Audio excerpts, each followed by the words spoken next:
Hello everyone. तो लो जी आ गया खेसारी लाल यादव जी और डिम्पल सिंह का एक बहुत ही बेहतरीन देवी गीत जो कि फुल वीडियो सॉन्ग में रिलीज हो चुका है। और इस गाने को लिखे हैं टुनटुन यादव जी और इसमें म्यूजिक दिए हैं आर्या शर्मा जी। और इस गाने को गाए हैं खेसारी लाल यादव जी और शिल्पी राज जी, जो कि आपको स्क्रीन के ऊपर दिखाई दे रहा है। जिस सॉन्ग का टाइटल रखा गया है भले अइलू देवी माई, जिसका टाइटल है भले अइलू देवी माई। और ये फुल वीडियो सॉन्ग में रिलीज हो चुका है। और आज full video song release around 26 सितंबर 2024 को सुबह 6:30 AM पे ये फुल वीडियो सॉन्ग को रिलीज कर दिया गया है, जो कि काफ़ी बेहतरीन और तगड़ा सॉन्ग है और काफ़ी ज़बरदस्त सॉन्ग है।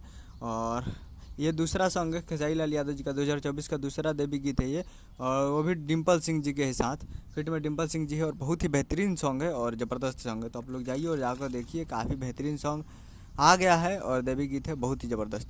जाइए और जाकर मनस records present Bhojpuri YouTube channel पे फुल वीडियो सॉन्ग को जाकर आप वॉच कर सकते हैं। तो जाइए और जाकर देखिए। यही अपडेट है। उम्मीद करेंगे वीडियो अच्छा तो चैनल को सब्सक्राइब करके बेल आइकन प्रेस करें ताकि ऐसे खेसारी लाल यादव जी के लेटेस्ट मिलते रहे। मिलते हैं अगले वीडियो में। जय हिंद, जय भोजपुरी।